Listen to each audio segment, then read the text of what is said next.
भी चेक करना। एरिया का मतलब क्या है, जब हम किसी को सीपीआर दे रहे हैं तो हो सकता है ये किसी कंकर के ऊपर पड़े हो, सड़क के ऊपर पड़े हो, या ऐसी जगह पे हो जो उसकी पीठ को कहीं कुछ ना चुभ जाए, तो उसका आपने ध्यान रखना है, उस एरिया को कवर करना है। दूसरा उसके बाद में आता है DRABC।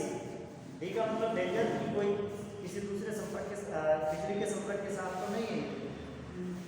उसके बाद आता है R। रिस्पॉन्स में आप क्या चेक करोगे, उस व्यक्ति को तत्काल के पूछना, हेलो भाई साहब क्या नाम है, क्या हुआ, ये सब पूछना है आपने उससे।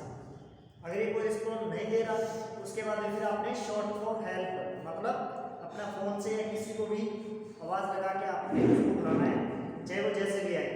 अगर उस व्यक्ति को, अब उसके बाद आपने उस व्यक्ति का क्या चेक करेंगे, एयरवे, यानी कि इसके मुंह को खोल के देखेंगे कि इसके गले के अंदर कोई भी बाहरी वस्तु तो नहीं अटकी हुई।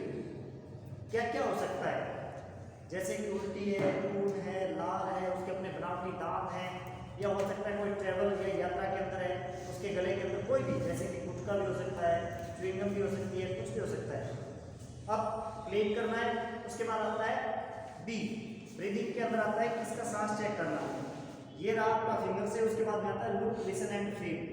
Look and listen and feel के अंदर क्या आता है, हम इस व्यक्ति के नाक के आगे अपने कान की बैक साइड रखते हैं ऐसे। अब इसमें लुक क्या रहेगा, जो देखना है इसके पेट की जो मूवमेंट रहती है वो देखनी है आपने। लिसन, कानों से जो सांस की आवाज सुनाई दे रही है। फील, कान की बैक साइड को, गाल के एरिया को अगर कुछ गर्म गर्म महसूस हो रहा है, जिसका मतलब इसको सांस आ रहा है, अन्यथा सीपीआर की जरूरत है। उसके बाद आता है C।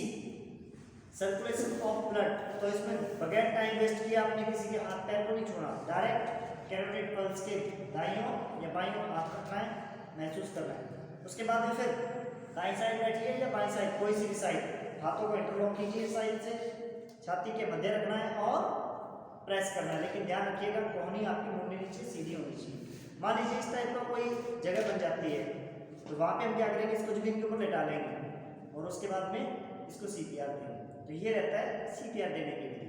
चलिए इसमें से किसी का कोई क्वेश्चन प्रैक्टिकल तो करके दिखाना। सीपीआर देगा दियो जी, हाँ, दिखाइयो जी एक रहा। ना ध्यान रखिएगा, जिंदा व्यक्ति के ऊपर कभी भी सीपीआर अप्लाई नहीं किया जाता, ये ठीक ठाक से काम कर रहे हैं। कौन जी कर जाएगा चाहे किस्म